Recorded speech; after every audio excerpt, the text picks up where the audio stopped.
want to get better?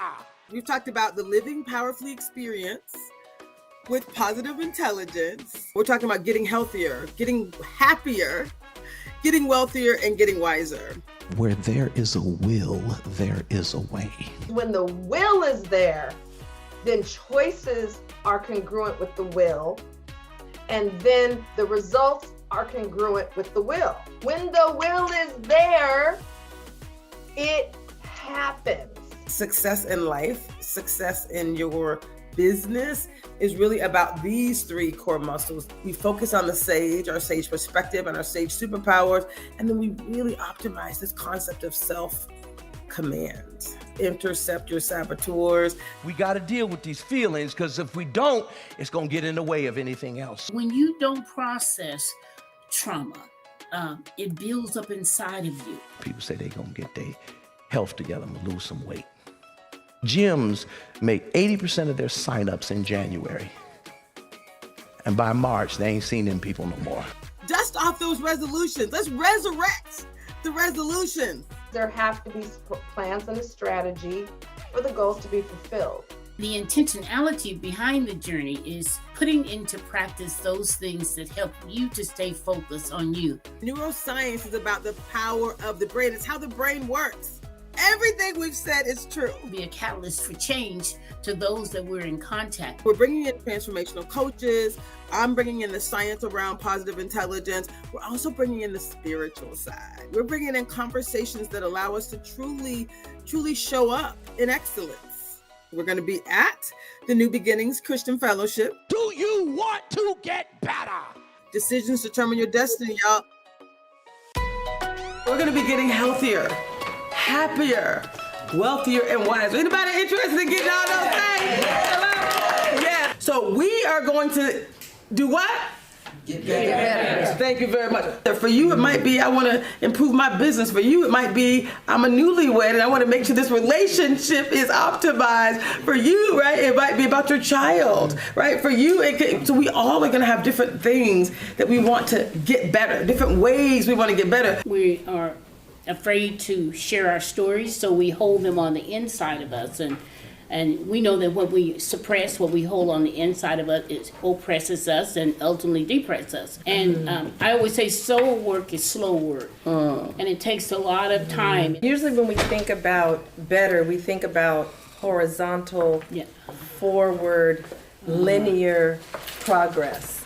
And so I would like to suggest that better has a new direction, which is upward. So that means elevation. Hello. That means elevation. That means upward. That means vertical. We've got to get better at just living in our bodies. We've got to get better at managing our relationships. And we got to stop talking about back in the day, because we ain't back in the day. We got to start talking about today. It's decisions that determine our destiny. Regardless of what's happening around us, we get to decide how I'm going to perceive it. I believe that every situation will work out for my good. Every situation can be turned into a gift and an opportunity. That's positive intelligence. Are you ready to get better? You and I had a conversation just last Thursday, and it was like, let's be very clear. Wanting a thing and being ready for true transformation are very different things. So let's talk a little bit about readiness. You're ready at the point where you can't stand the situation anymore. You're ready. I'm ready. I can't. I think other people call it hitting bottom, and your bottom is not my bottom. Right. You may be content to wallow in a little bit. For me, it's bottom. I'm done with it. And I think one of the things that helps us get unstuck, and in a sense of helping our neighbor, is we've got to fight to make sure that there is equity and access to the resources that allow people to take that step when they're ready. Even if they're not ready, they're not going to take the step even if it's there. If you don't have a vision, you will perish. Because you're not focused any place. So in alignment with that vision, you have to have goals. And you have to have the goals, the guiding opportunities, those opportunities that's going to lead to success in the area that you're focused on. I'm amazed at how many people have not done any active forgiveness work, and that is a false belief they hold that keeps them from doing the work. So if I were giving a definition would be personal freedom process, a personal liberation process. A lot of times the payoff that we've gotten, even though as miserable as the jail cell is, that we've convinced ourselves how miserable the jail cell is, there's some payoff. The mind is a beautiful thing. It can really crush you and crush your spirits if you let it, if you don't control it, if you don't put together the work for the thoughts to help you make it to the next minute and the next hour and the next day. I'm laying in a hospital bed and my mindset is, am I going to be thought of less of a man because I'm missing a limb? Am I going to be thought of less of a man because I'm missing 2 limbs? And the Lord said, hey man, you are so much more than your legs. You didn't become Dr. Carter because you had legs. It wasn't a meeting. This really was an experience. It was a high energized a moment. So people walked into the room and immediately I felt like people felt they could relax. And I think part of it was just Dr. Tracy's, her unique skill at being able to help people put their guards down. You know, this is a safe place. And so the minute they walked in, you know, what's your favorite music was one of how we kind of started the day. And it was high energy. There was music playing and people, I felt like they kind of sat down and said, okay, I think we're here. But how she decided to open the evening the morning was asking everyone to collectively agree, are you willing to go 10%? Are you willing to go 10% deep? This is not going to be a surface experience. We're going to really go down a layer. And by the end of the 6 hours, we did not only go 10% deep, folks went way deep.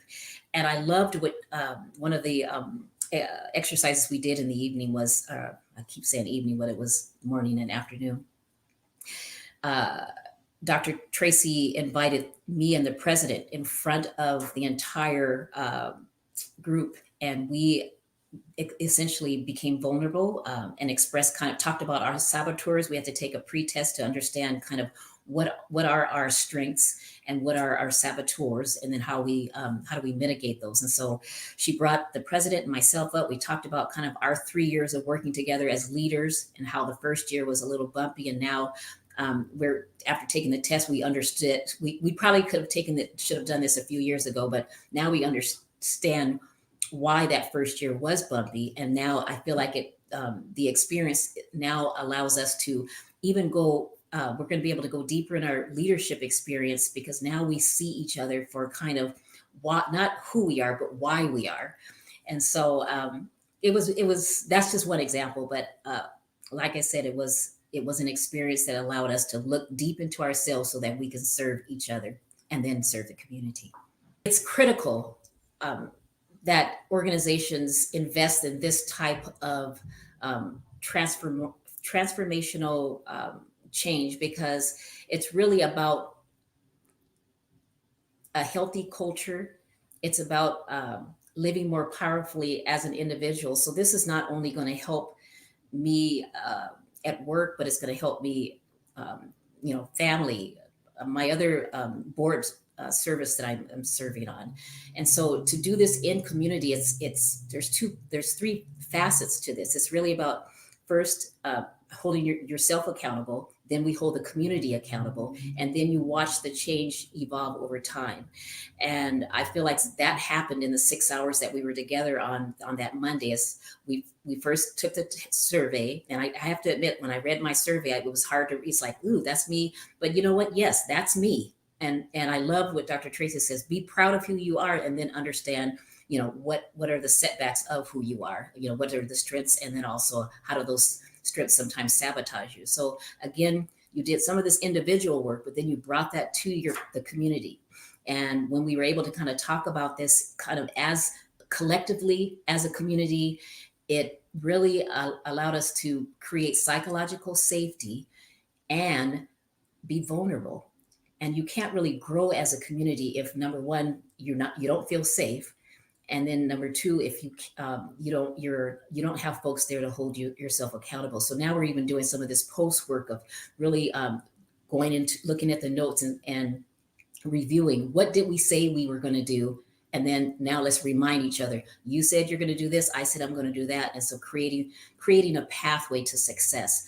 I'm excited. The board's excited. I got this long text message from my board president saying to me, this is the best board retreat he's been to. And he's been on the board a good 5 years. So I believe what was really unique about this particular, usually at board retreats, you start high and then at the end, you're just like, you're going on, it's just, on and on and on. But folks left on a higher note than when they got there. They left on a springboard of, what can I do? Not only what can I do, what did I say I'm going to do? And they're excited about that. Do you want to get better? Decisions determine your destiny, y'all.